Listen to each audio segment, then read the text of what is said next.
Hi guys, Medley here, and today we're going to be talking about gram-positive versus gram-negative bacteria, and why it matters when we make the distinction between these two types of bacteria. So what is gram staining? Gram staining is one of the first steps that the laboratory will perform when trying to find out the identity of a microorganism. Gram staining involves the application of a crystal violet dye to the bacteria. This is followed by decolorization with a destaining alcohol solution. The next step includes counterstaining with a pink or red dye, safranin or fuchsin respectively. Gram-positive bacteria retain the crystal violet dye after decolorization and counterstain, and therefore appear purple, whereas gram-negative bacteria do not retain the violet stain, and therefore appear pink after decolorization and counterstain. So why does this occur? Well, it all comes down to the difference in structure between gram-positive and gram-negative bacteria. Gram-positive bacteria retain the crystal violet dye particularly well for two reasons.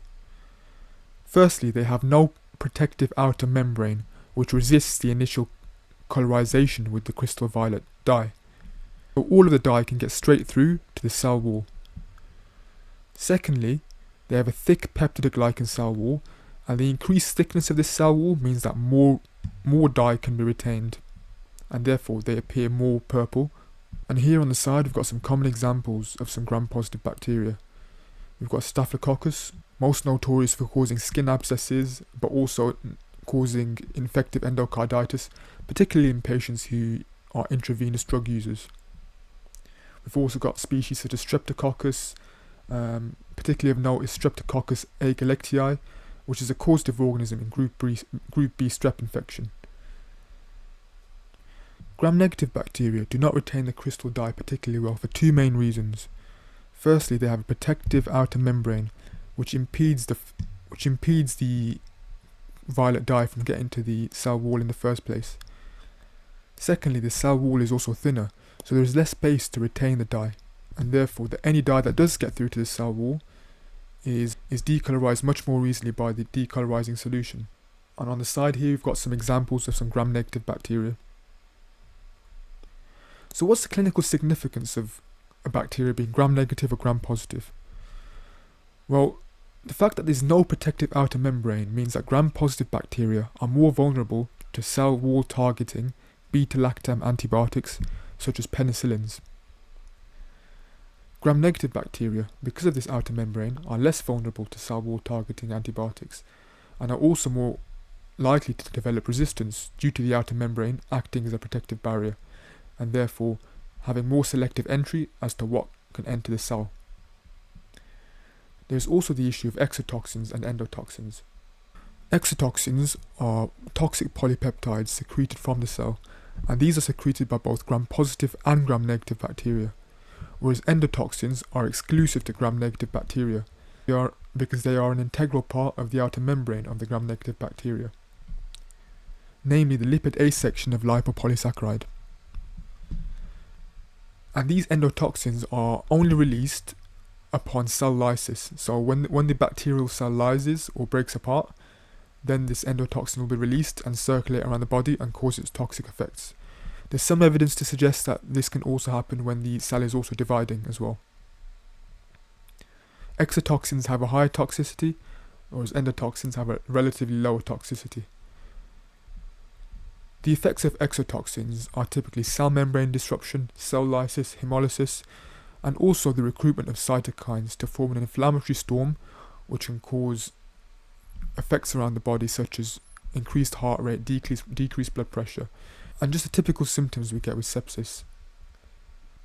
Gram-negative sepsis is typically characterized by fever mediated by interleukin-1, shock mediated by tumor necrosis factor and interleukin-6, DIC meaning disseminated intravascular coagulation, and rigors, and these latter two are caused by lipid A.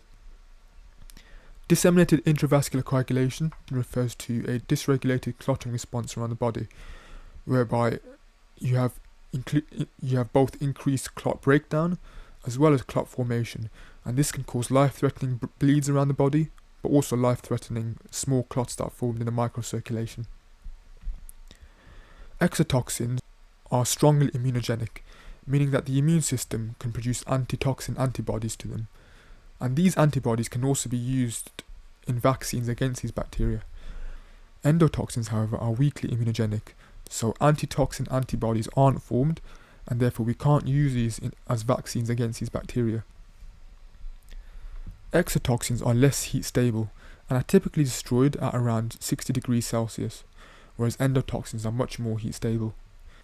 And here down below we've got two examples of exotoxin mediated disease and endotoxin mediated disease. There's two exceptions to this rule of gram-positive and gram-negative staining. Gram-variable bacteria describes when you have bacteria and some of them stain and retain the crystal violet, whereas others don't retain the crystal violet and instead are counterstained and therefore appear pink. So you'll have a mixture of pink and purple bacteria, but they'll all be the same species. So they'll all be, for example, Gardnerella vaginalis in bacterial vaginosis. Some of the bacteria will uptake the crystal violet, whereas others won't. And up here you've got a characteristic clue cell, which is seen in bacterial vaginosis, and it has this fuzzy appearance due to the stippling of bacteria. The second exception is acid fastness, and this refers to the property of bacteria to resist decolorization, and this occurs due to the presence of mycolic acid in the cell wall. This means that, as well as resisting decolorization, any violet stain that is uptaken is retained poorly. Because of these two reasons, a special stain is needed, and a Zeal-Nielsen stain is often a stain that is used.